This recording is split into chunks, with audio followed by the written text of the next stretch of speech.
mediante tantos personagens, tantas pessoas que marcaram época e estão aqui na palavra do Senhor, mesmo eles marcando por tantas lutas, dificuldades, quedas, eles também foram reconhecidos pelos grandes feitos. Homens que marcaram gerações e marcam até hoje, marcam a minha vida e a sua vida.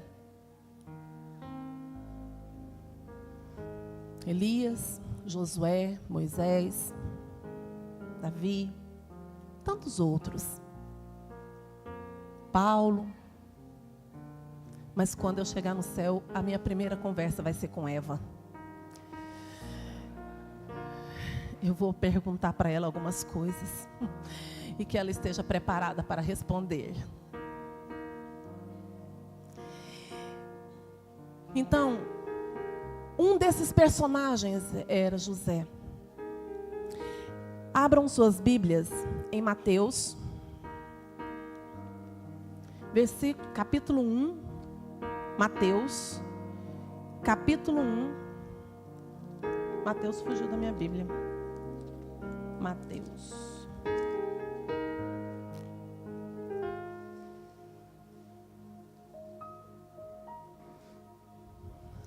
Nós muitas vezes não gostamos. Nós muitas vezes não gostamos de ler genealogia. E uma vez eu lendo Levítico, eu fiquei encantada. E eu descobria, fulano é avô de ciclano. Olha quem é pai. Olha quem foi o bisavô. Olha quem é o neto. E eu fui, e o Espírito Santo de Deus me levou a gostar daquela genealogia. E aqui tem uma genealogia de Jesus Cristo, que nós vamos ler agora. Registro da genealogia de Jesus Cristo, filho de Davi, filho de Abraão. Abraão gerou Isaque, Isaque gerou Jacó, Jacó gerou Judá e seus irmãos. Judá gerou Pérez e Zerá, cuja mãe foi Tamar. Pérez gerou Esrom, Esrom gerou Arão. Arão gerou Aminadab, Aminadab gerou Naasson, Naasson gerou Salmão. Salmão gerou Boaz, cuja mãe foi Raabe. Boaz gerou Obed, cuja mãe foi Ruth. Obed gerou Jessé. E Jessé gerou o rei Davi. Davi gerou Salomão, cuja mãe tinha sido mulher de Urias. Salomão gerou Roboão. Roboão gerou Abias. Abias gerou Asa. Asa gerou Josafá. Josafá gerou Jorão. Jorão gerou Uzias. Uzias gerou Jotão. Jotão gerou Acás. Acás gerou Ezequias. Ezequias gerou Manassés. Manassés gerou Amon. Amon gerou Josias. E Josias gerou Jeconias e seus irmãos. E no tempo do exílio na Babilônia, depois do exílio na Babilônia, Jeconias gerou Salatiel. Salatiel gerou Zorobabel. Zorobabel gerou Abiúde. Abiúde gerou Eliaquim. Eliaquim gerou Azor. Azor gerou Sadoque. Sadoque gerou Aquim. Aquim gerou Eliúde. Eliúde gerou Eleazar. Eleazar gerou Matã. Matã gerou Jacó. E Jacó gerou José, marido de Maria, na qual nasceu Jesus, que é chamado Cristo. Sim, ao todo houve 14 gerações de Abraão a Davi. 14 de Davi até o exílio na Babilônia. E 14 no exílio até o Cristo. Amém? Deus, em nome de Jesus, que nós possamos aprender com a vida de José nesta noite. Não o José do Egito, que era o sonhador, mas José, aquele que gerou amor em seu coração por um filho que não era dele, Pai, nós te louvamos pela vida de José, que nos ensina hoje. E que nós possamos também ser lembrados de geração em geração, até que o Senhor volte, em nome de Jesus. Amém? Amados,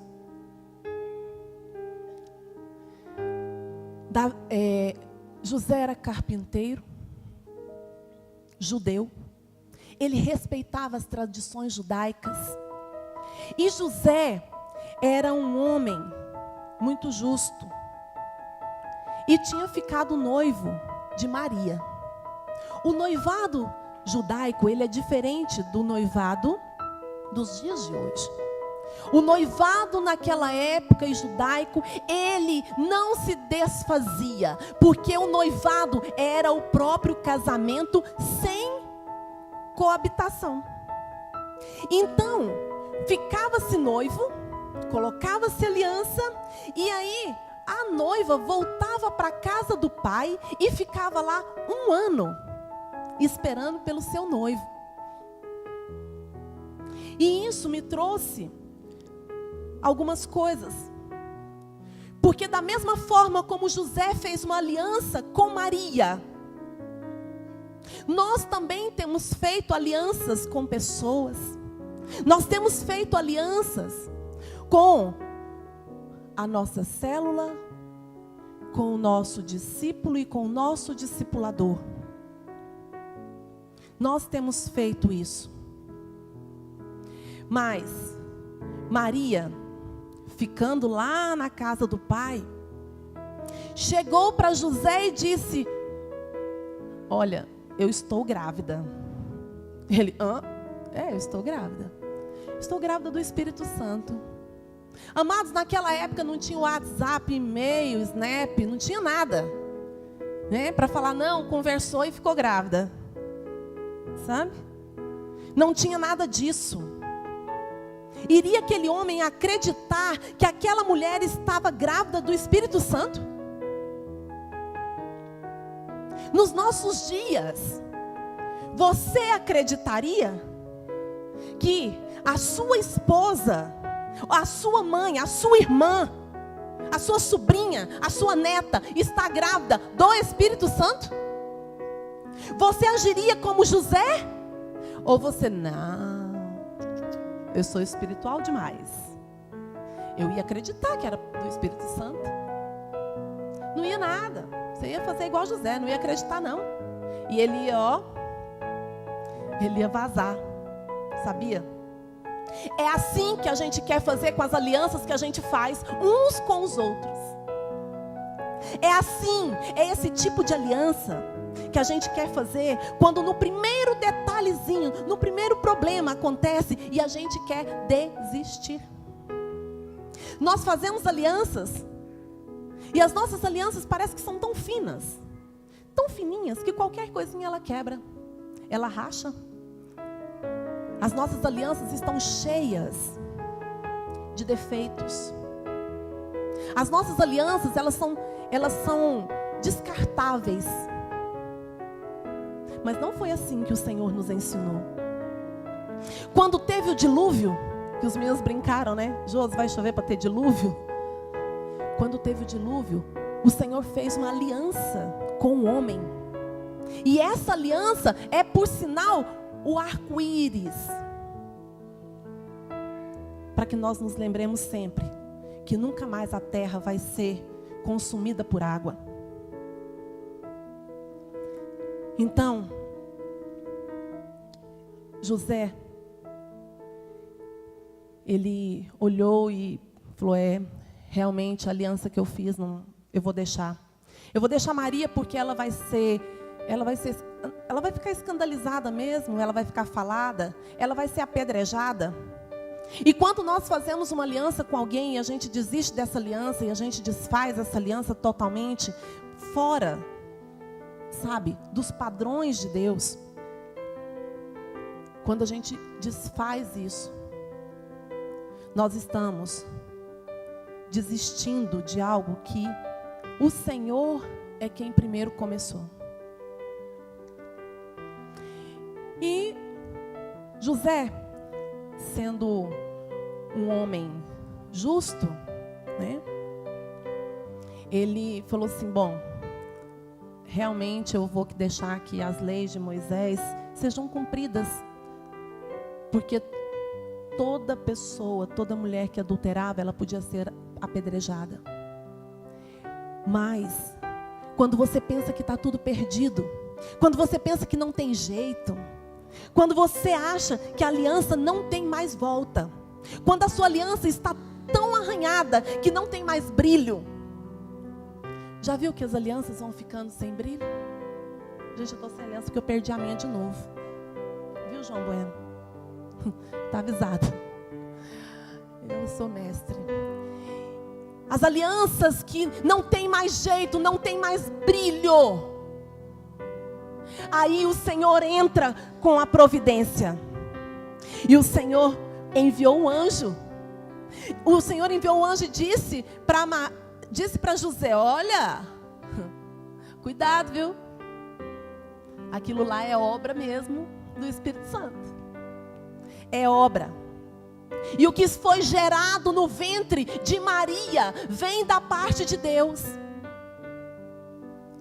O que é que nós estamos gerando? O que nós estamos gerando dentro de nós é de Deus? É de nós mesmos? Ou é do inferno? Da sua boca tem saído palavras que vão abençoar, que vão edificar, que vão consolidar, que vão confortar? Ou da sua boca tem saído palavras para separar, destruir, amargurar o coração do outro? Que tipo de conselho você tem dado para aquela pessoa que tem andado junto com você? Que tipo de José você tem sido na vida da pessoa que está perto de você? Então, depois do anjo aparecer, José, né, tinha que fazer uma escolha.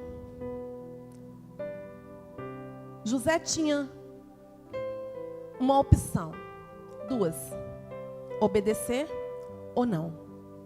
E a palavra do Senhor nos fala que obedecer é melhor do que sacrificar. Então José, naquela difícil decisão, porque imagine só, para um homem, uma mulher chegar e dizer, eu estou grávida do Espírito Santo. Eu não fiz nada com ninguém, mas é somente do Espírito Santo. E José ter que acreditar. E José ver aquele anjo e falar, opa, tem alguma coisa diferente aqui. Então, eu creio que mesmo em muito medo, assim, sabe, em meio a muito medo, José então pegou e trouxe algo para o seu coração além do medo. E ele resolveu assumir o risco de ter um filho do coração. Porque é um risco. É um risco. E ele amou Jesus, sem saber, né, quem Jesus seria de verdade. O Messias estava muito longe. Estava muito longe da certeza, né? Aos 8 dias, Jesus foi levado para ser circuncidado. E após ter passado um tempo de purificação, José o consagrou. José o levou. Você tem apresentado o seu filho do coração, o seu discípulo, diante do Senhor? Você tem falado, Senhor, aqui está o nome do meu filho espiritual. Aqui está o nome do meu discípulo. Aqui está aquele que eu decidi cuidar. Quantas vezes você tem apresentado o seu filho diante do Senhor? Quantas vezes você coloca ele lá e fala assim, Deus, olha, ele está me dando só um pouco de trabalho. Mas a parte, não precisa mexer nessa parte que ele está obediente, não. Mexe só na que ele está desobediente. Cuida dele para mim. Vê ele. Olha ele. Eu não estou lá onde ele está, mas o Senhor está em todos os lugares. Os olhos do Senhor estão em todos os lugares. Ele está vendo, ele pode sentir, ele sabe o que você pensa, ele sabe o que você fala. Ele sabe da intenção do seu coração. Ele sabe de tudo. Então, José, justo, obedeceu. Consagrou, levou. E agora, com o filho, José, ele tem que tomar algumas providências. Primeiro, paciência e cuidado. Porque cuidar de alguém que não é seu é muito difícil. Você perde a paciência facinho. Você já perde a paciência com quem é seu? Imagina com quem não é. Então José, ele teve, que chamar a Maria de sua esposa e dizer para ela: este que você carrega no ventre é meu também. Eu tomo como meu filho. Vai ser o meu filho do coração. Ele estará sobre a minha guarda. Eu imagino isso, José falando isso. E José teve também que aguardar Maria em toda a sua gestação, depois do seu resguardo, para tê-la como esposa. E só depois então ter filhos e filhas com ela. E José, o amor de José, eu creio que era tão grande, tão lindo, que transparecia nas suas atitudes. É na minha atitude, é na sua atitude que nós demonstramos que amamos o nosso discípulo, que amamos o nosso discipulador, que amamos o nosso próximo. Às vezes a gente fica nervoso, às vezes a gente fica chateado com alguma coisa, a gente fala o que não deve. Mas mesmo assim a gente continua amando. Mesmo assim a gente quer perto. E Jesus foi uma criança pequena que fazia xixi, fazia cocô na roupa. E José, ele teve noites sem dormir. José teve que trabalhar para sustentar Jesus. José teve que ensinar Jesus a andar, a comer. José teve que ensinar Jesus a palavra, porque lá no deserto, Jesus usava a palavra. Em todas as coisas, Jesus usava a palavra como resposta. O que é que nós temos ensinado para os nossos filhos do coração? É a palavra? Ou são apenas achômetros? Nós temos que estar firmados na palavra. José era um pai presente na vida de Jesus. Teve o censo, ele foi. Ele voltou e Jesus estava na sinagoga. José estava sempre presente na vida de Jesus. Engraçado, né? Que tão pouco se fala de José, de um homem tão corajoso, mas que não precisou aparecer em lugar nenhum, a não ser em alguns pontos, em especial na genealogia, porque Maria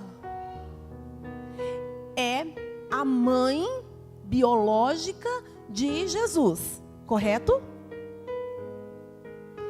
Jesus ele vem de uma descendência de quem? Filho de Davi.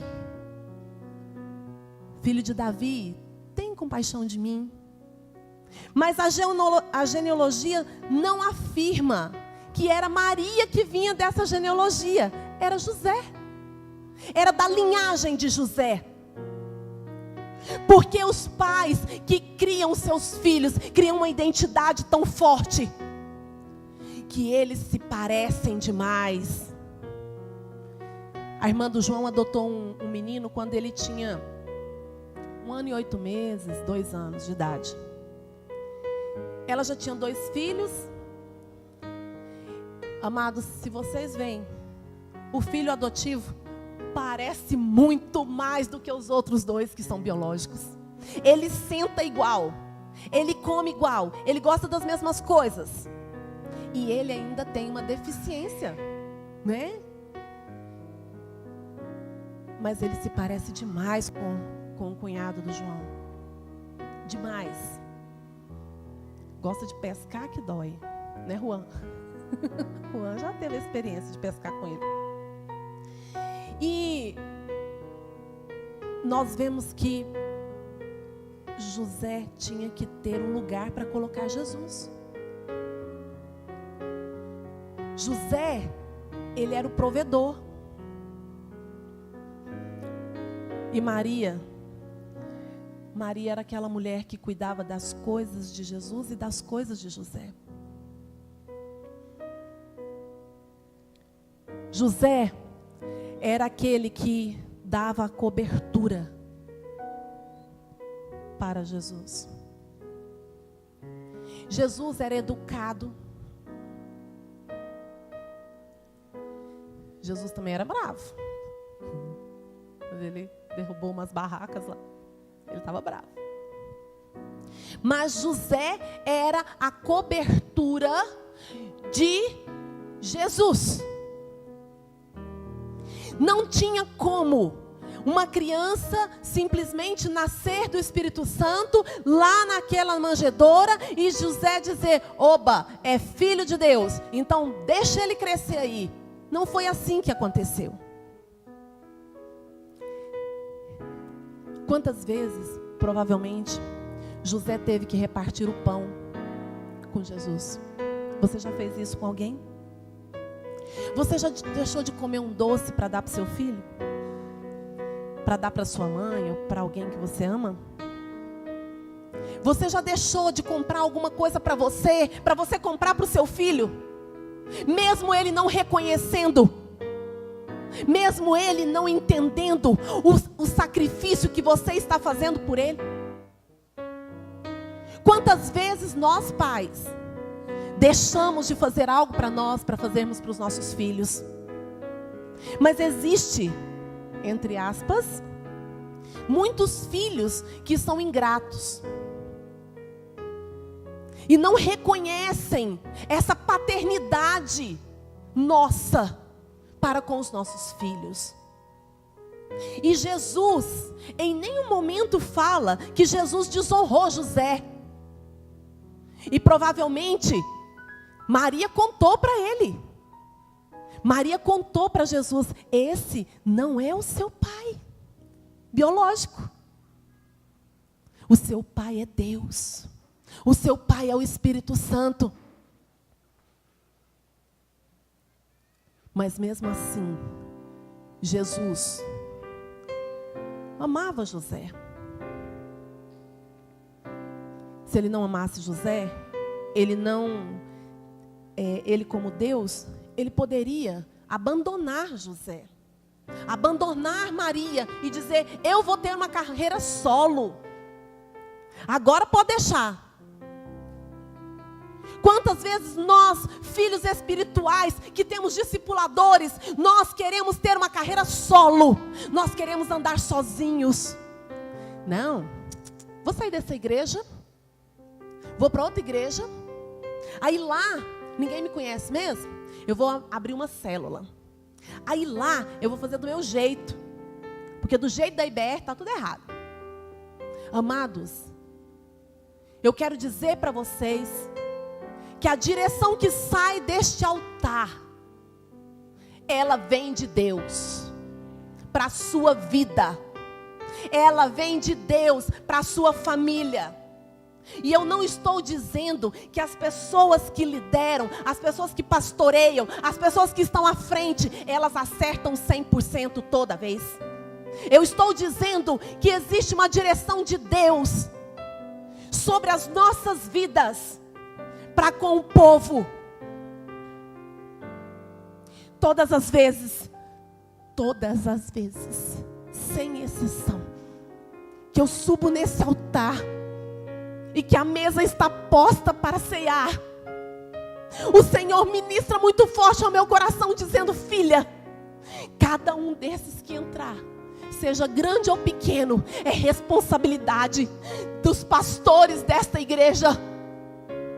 Você foi separada para cuidar do povo. Mas quantas vezes eu erro? Quantas vezes não dá certo? Quantas vezes eu quero fazer e não consigo fazer?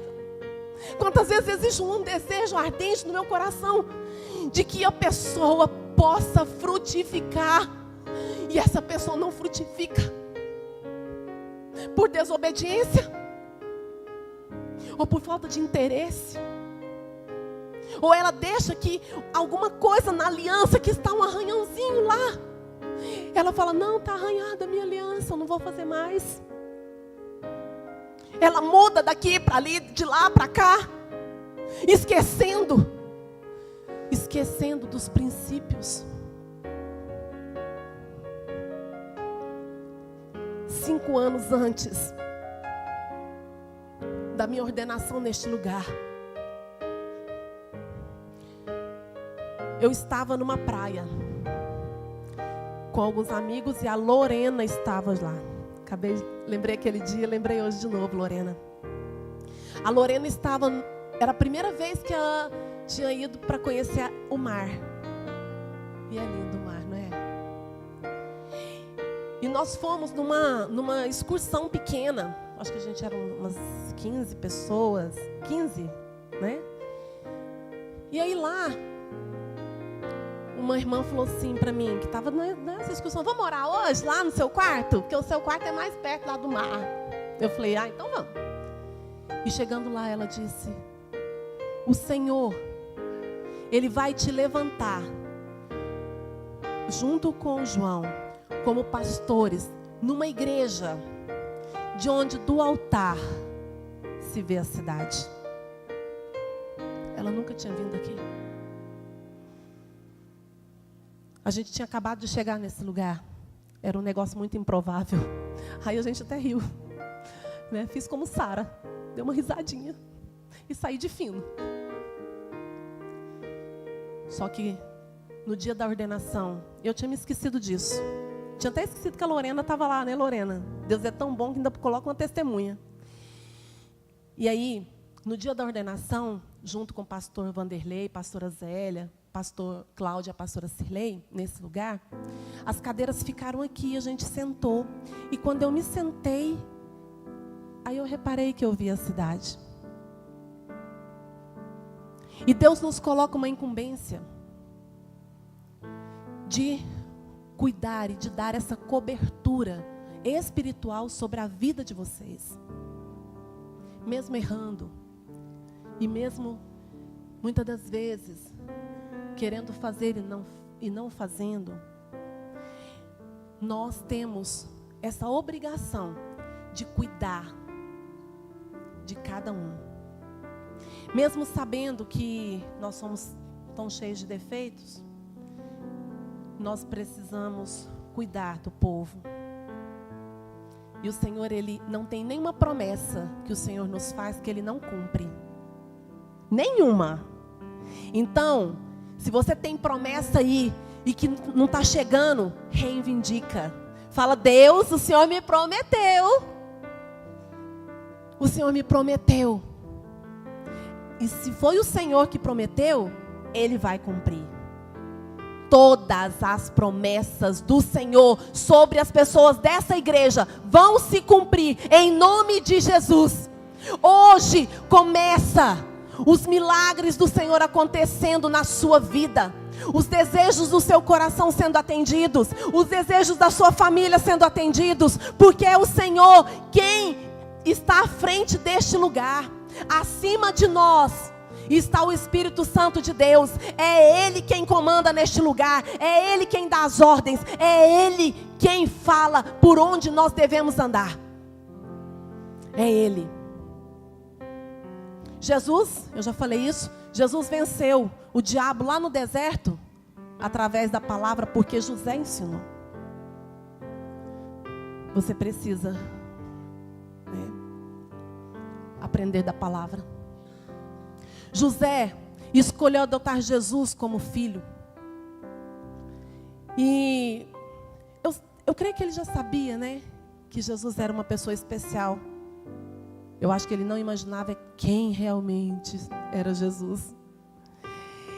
E Jesus teve que administrar tudo isso na sua casa, porque ele teve outros filhos e filhas. E como amar um filho do coração da mesma forma que um filho biológico? Como é que eu amo o meu discípulo da mesma forma que o meu filho? Que jeito? Dá para explicar? José fez isso. E se José foi capaz de amar Jesus, que não era dele, então eu e você também somos capazes de amar aqueles que não são os nossos filhos biológicos, mas que Deus está entregando nas nossas mãos, para que nós possamos cuidar, e eles possam frutificar, e eles possam chegar aos céus cheios de vidas nas suas mãos. É assim que Ele quer. E na nossa lei, na lei brasileira, um filho adotivo, ele tem os mesmos direitos de um filho biológico. Então, quando nós resolvemos adotar, cuidado. Quando você resolve adotar um filho espiritual, então você tem que orar por ele. Você tem que amar. Você tem que cuidar dessa pessoa. Você tem que ser verdadeiramente um pai para essa pessoa.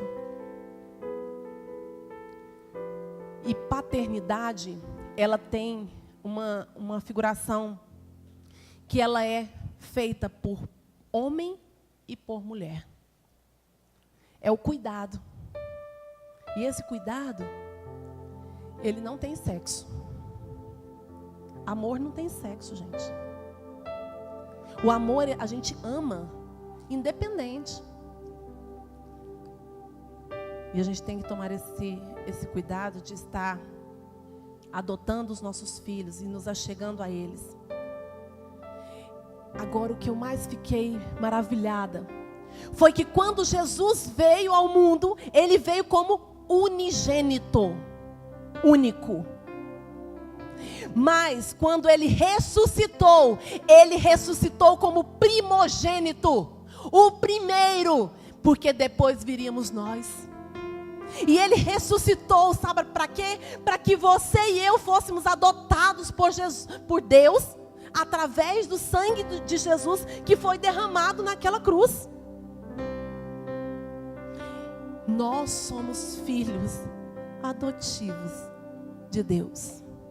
Antes de termos e de aceitarmos Jesus como Senhor, como dono da nossa vida, nós somos apenas criatura. Mas a partir do momento que nós reconhecemos o senhorio dele sobre nós, nós nos tornamos filhos. E saibam, filho tem direito, mas também tem deveres. Nós vamos herdar com Cristo. Nós vamos desfrutar com Cristo. Nós fomos feitos filhos de Deus. E isso é maravilhoso demais. Em pensar que nós temos um pai, sem ser esse biológico. Um pai que nos adotou por amor. como José fez. E cada pessoa pode ser como José. Se José tivesse abandonado Maria e não tivesse obedecido, eu sei que Jesus, independente de qualquer coisa ou de qualquer situação, Ele é Jesus. Ele iria morrer e nós estaríamos sendo salvos através da morte dele. Mas que diferença que seria se José tivesse dito não? Quantas dificuldades Maria teria passado? Primeiro que ela ia ter que fugir. Era uma mulher que teria que fugir. Uma mulher que teria dificuldade de encontrar um esposo. Mas José, ele disse sim para Deus. Nós temos dito sim para Deus. Nós podemos mudar a história de alguém. Sabia disso? Quando eu amo alguém e quando eu chamo essa pessoa para perto e eu digo, olha, eu vou cuidar de você. Sabe o que acontece? Você muda a história daquela pessoa. Você muda o curso de vida daquela pessoa. Você muda os hábitos daquela pessoa. Você começa a impregnar nela o caráter de Cristo através da palavra ministrada da sua boca. É você, é você, é você. Não é a pessoa que está aqui. É você lá no seu PG, é você lá no seu trabalho, é você lá na sua faculdade, é você lá na sua casa. Ganhe a sua casa, ganhe a sua casa, ganhe a sua casa. De repente você não está entendendo o projeto grandioso que Deus tem. E aí, você por qualquer coisinha, você se rebela. Você deixa para trás.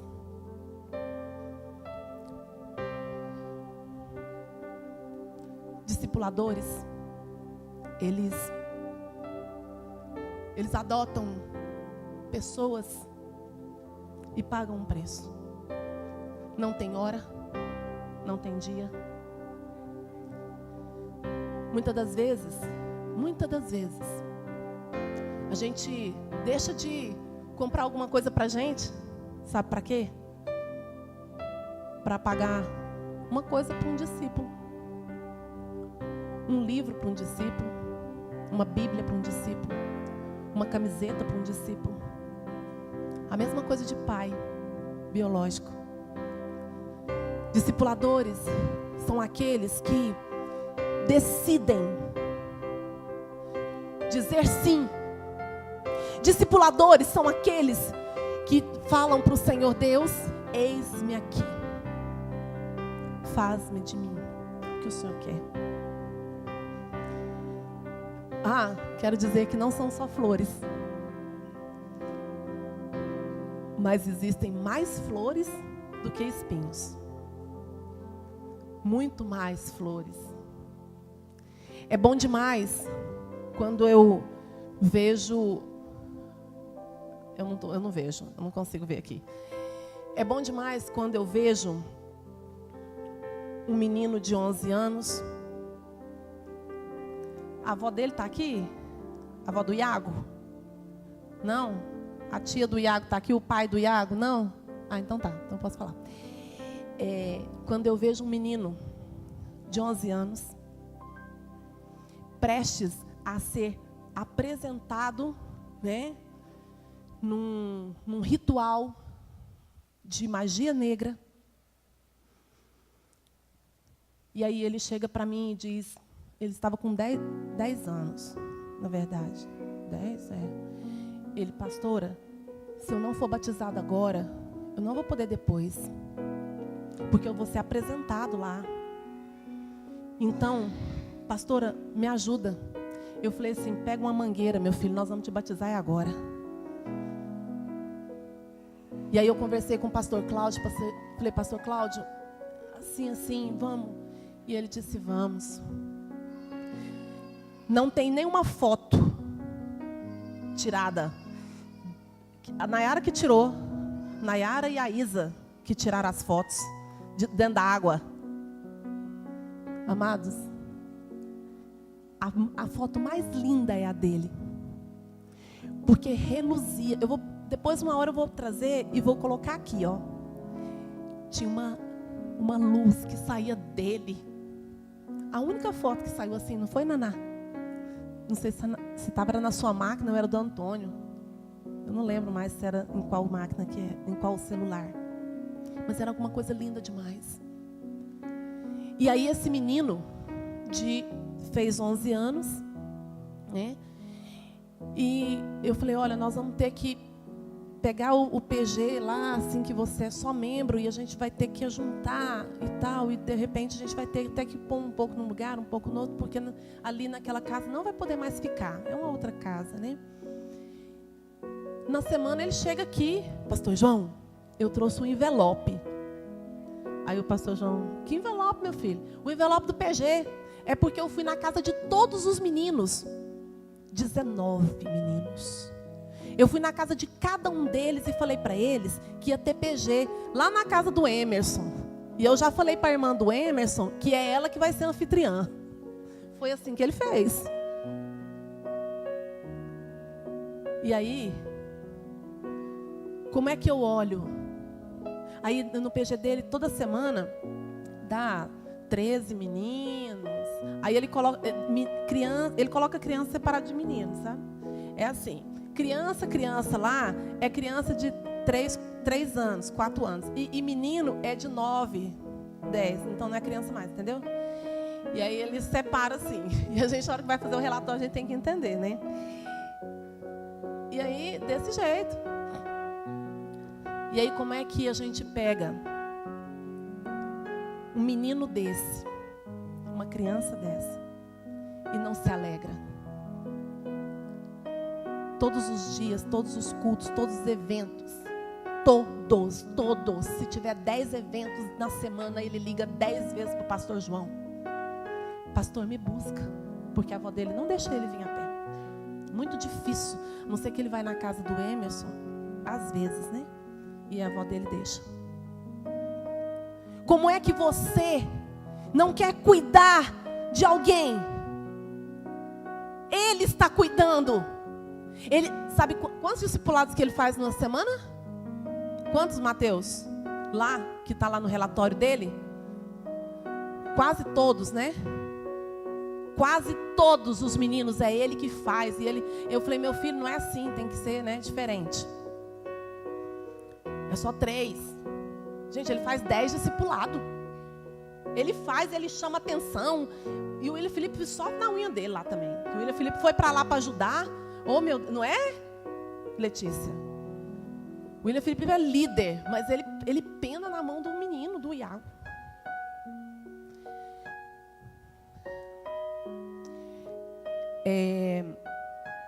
Você pode ser um José na vida de alguém. Você pode ser um pai na vida de alguém. Você pode ser uma mãe na vida de alguém. Você pode cuidar de uma pessoa. Sabe por quê? Pensa se... Ó, a igreja hoje está, sempre no Tadel está vazia, né? A gente tem aqui umas 100 pessoas, mais ou menos. Eu não sei. 101? Gente, eu estou boa de conta, hein? Estudei demais matemática. Igual do pediatra. Então, já pensou se eu fosse cuidar? Vamos supor que não tem o pastor Marcos, não tem os outros pastores, mas se eu fosse cuidar individualmente de cada um, não ia conseguir. Mas se você pode cuidar da pessoa que está ao seu lado, todos serão cuidados. É um cuidando de um. Amém? Um cuidando de um. Você é um agente transformador na vida de alguém. Você é um pai espiritual. E hoje, eu quero que vocês entendam só uma coisa. Para ser um pai espiritual, precisa só de uma coisa. Só uma palavra pode mudar toda a história de alguém e mudar a sua história, porque quando você cuida de alguém, você também é transformado. E essa palavra se chama amor. E se você tiver amor, você vai conseguir cuidar de alguém.